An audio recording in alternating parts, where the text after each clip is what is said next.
Good morning and welcome to your next Menopause Morning episode. And today I'm going to talk about a very important subject for you that is almost never brought up in regards to menopause. And to recognize and I know this from working with menopausal women for literally it's over 21 and a half years now. And with the recognition is that most women who are suffering with what you refer to as menopause symptoms, remember that's the weight gain, the sleeplessness, the hot flashes, fatigue, the mood swings, the brain fog, the list goes on.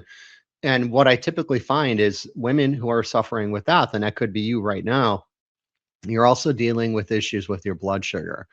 And there's a connection between really what's causing your menopause symptoms and what's also causing the issues with your blood sugar. And here's a kicker with this. You almost never know about it because when you go to the doctor, the doctor will maybe look at your glucose, maybe A1C, but that's it. Yeah, so now you could be walking around with this really undiagnosed blood sugar issue.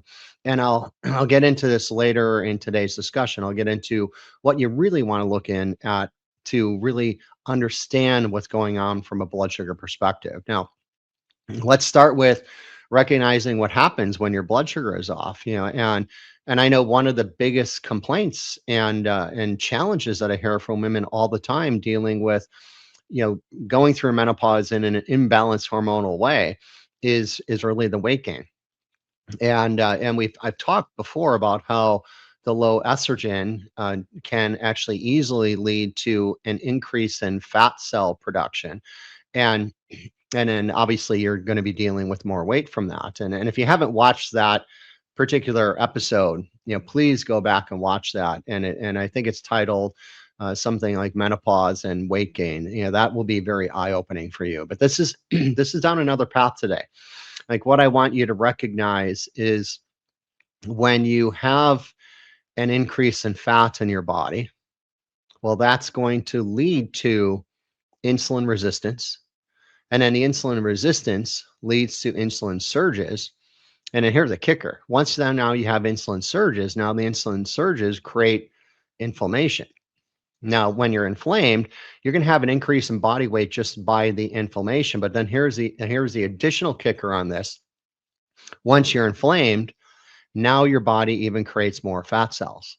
Yeah, so there's this there's this kind of like this hamster wheel that's going on for you potentially on a daily basis where the inflammation driving fat cell production, driving insulin resistance, driving insulin surges, and ultimately that's wreaking havoc on your blood sugar and your overall metabolism. Now, even to understand is from a metabolic perspective. And when I talk about metabolic, I'm talking about basically how your body is regulating blood sugar, how your body is utilizing insulin to keep all of this balanced. Now, the one thing I'll share with you is that your brain, which obviously is a another big concern that I hear with women with menopause symptoms all the time.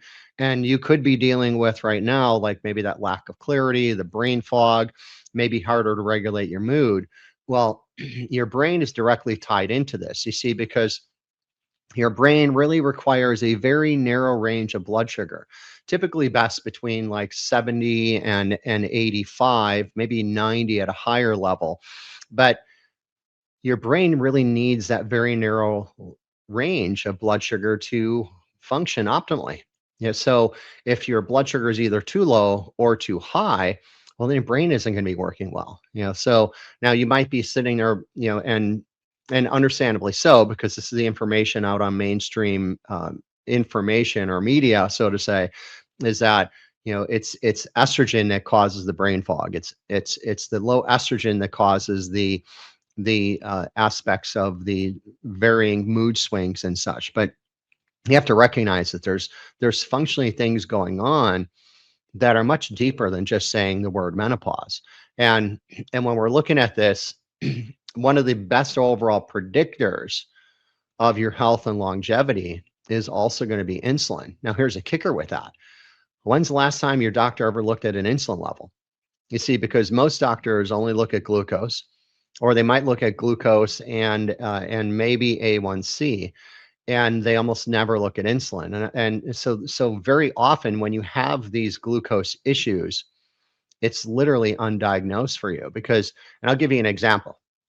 So let's say that your glucose is 82, and to maintain a level of glucose, which is the blood sugar, so it's the amount of the sugar in the blood in the form of glucose. Your body has an insulin level of, let's say, 4 to maintain a glucose of 82. That's awesome. If that's where you're at, I'm pretty excited for you. Now, here's the kicker though. If your glucose is 90, which your doctor is still going to be telling you your glucose is fine, yet you're maintaining an insulin level of 15 to stay at 90, you're already in a pre-diabetic condition. You're already down the path of your metabolic health just kind of going to crap for your life. And again, that's going to affect what's going on hormonally in the body. It's going to affect what's going on in the brain, and it's going to drive a lot of the symptoms that you're now going to refer to as, oh, well, these are just menopause symptoms. What I really want you to understand with this is what you have come to know as menopause symptoms is really just tied into the imbalances in your different areas of your overall functional health. And then that's actually driving the symptoms that you refer to as menopause. Well, the cool thing is you can understand all these other functional issues, and you can work to bring all this back into balance, and you can actually be symptom free with menopause. And I talk about it all the time. It's time to turn back the clock and feel young again, right? The other thing I want you to understand too is that when you do have a lower estrogen, the estrogen, less estrogen means that your cells don't respond to insulin as easily. Yeah, just to recognize, remember, your body wants that very narrow range of glucose. So what happens is when your glucose level gets too high, well, then your body's going to produce more insulin, and then the insulin's job is to pull that excess glucose out of your blood and move it into the cells for storage for later use. Well, when the insulin is low, or I'm sorry, when the estrogen is low, well, then your cells don't respond as easily to the insulin. So it's harder to get the glucose into the cell, and this is usually referred to as insulin resistance. Now, the other thing that happens is when you're dealing with the blood sugar issues, there's also usually hormonal changes to where this can cause more fat to store mostly around your belly. You've probably heard of this as visceral fat, which is really the most dangerous type of fat in your body. And that visceral fat actually worsens insulin resistance.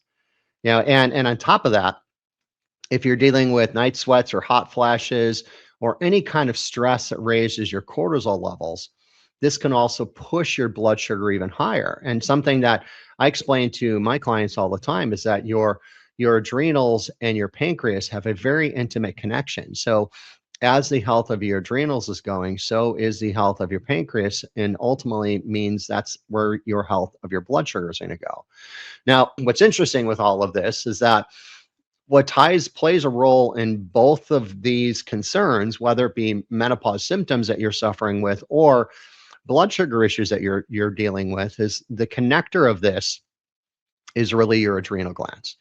Yeah, because your adrenal glands, and to be more specific, it's really how your brain, your hypothalamus, your pituitary, and your adrenals work collectively together.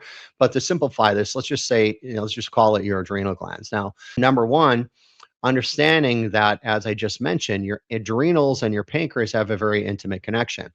So if you're dealing with elevated cortisol or low adrenal function, where you now have too little cortisol in your body, both of these are going to affect blood sugar. The raised cortisol will put you in a position where, like, high cortisol signals your liver to create more glucose, and then it lowers how much glucose your muscles and fat take in. So you have this dual challenge, because now with the high stress, you're creating more glucose and your muscles can't take in and utilize it, because it's just that functional and chemical response in the body that you're really looking to avoid. Now, on top of that, if you have low adrenal function, now you have too little cortisol, this can lead to a dangerous drop in blood sugar, referred to as hypoglycemia, whereas too high of blood sugar is hyperglycemia. But then the hypoglycemia typically now has you craving things that are going to drive up your glucose. So you're going to be craving the sweets, the sugar, you're going to be craving the also the processed carbohydrates that will quickly drive up your sugar. But now you create this whole cascade of events where now you've got the low glucose, then you eat things that drive up the glucose, now you're in a hyperglycemic, and now that just triggers this whole cascade of hormonal it's just a hormonal mess in your body. Yeah, because hormones are not just estrogen and progesterone and testosterone. Let's recognize that cortisol is a hormone. Cortisone is your body's natural anti-inflammatory hormone. And then you're also dealing with things like insulin and glucagon. You see, these are antagonistic hormones that are there to keep your blood sugar healthy. If you have too much glucose, your body will produce insulin. If you have too little glucose, your body will produce glucagon. And your body is designed to really work with this in perfection. But the reality is you can't when you're functionally off. So this is the big thing I talk about all the time. And you can do nothing about this and just continue down the path of gaining more weight and having more fluctuation and having your brain not work as well, or you can really look at what's going on. I would even suggest the next time you go to your doctor and you're doing a blood test, I would ask your doctor, you want to look at glucose, you want to look at insulin, and you want to look at A1C. And I'll go another step further because I haven't talked about the A1C. Like your conventional doctor is going to look at A1C as a long-term blood sugar marker, but the reality is A1C is an even better inflammatory marker. So if your A1C is too high, well, then you're inflamed. Remember, if you're inflamed, your body's going to produce more fat cells. It's going to create more insulin resistance and it create more insulin surges. And then ironically, the insulin surges create more inflammation. And round you go. And on top of this, let's recognize if you go back and watch one of the episodes where I talked about testosterone and menopause, the other thing that I've talked about in the past is how when you're when you have insulin surges, you also tend to produce an enzyme called aromatase, and the aromatase can convert your testosterone into estrogen. So it just ends up becoming a big mess for you. And while, as I said, you could do nothing, and you keep spinning out of control and getting worse and worse from not only a menopause symptom standpoint, but also from a blood sugar and insulin and a metabolic health perspective, or you can actually test to see what's going on with this. So again, number one, with your doctor, look at glucose, insulin, and A1C. Now, with your glucose, I prefer to see this like 70 to 85 is more of what I'm looking at for an optimal, maybe up to 90, depending on your individual, genetic makeup and your overall individual function. But and I'd always like to see the insulin at 5 or less, and then the A1C in around 5 or less as well. Now, if you're achieving that, if your insulin is or if, I'm sorry, if your glucose is 80 and your insulin is 4 and your A1C is 4.9, fantastic. You've figured out, or you've either figured out or you've kind of stumbled upon what really works for you, and that's great. Yet, if your glucose is over 90, your insulin is over 5, and your A1C is over 5, you're already in a pre-diabetic condition. And recognizing again that the connector between your what you feel are menopause symptoms and what's going on with blood sugar is also your adrenal glands. And that's something that, I've been working, as I said before, I've been working with women with hormones and menopause for over 21 and a half years. And I've looked at literally over 8,000 test kits in my career. And to recognize that when I'm looking at what's going on with your hormones, I'm really looking at the whole picture. Yeah, and this is something that you have the ability to look at yourself to really understand what's going on, because what I really want you to recognize, and this is really my most important message in every single one of my Menopause Morning videos that I do, is that you have the ability to move through the transition from childbearing years into perimenopause and menopause and postmenopausal by only having only two symptoms. Symptom number one, you stop having a monthly cycle. Symptom number two, you can't conceive. And after working with women for all these years, I could tell you almost every woman, and I'm sure you would be the same, are excited to not have a monthly cycle and happy to be past the portion of your life where you're going to actually potentially conceive. But all the other symptoms outside of that, the weight gain, the sleeplessness, the brain fog, the mood swings, the hot flashes, the what's going on every level symptom wise, that's not menopause.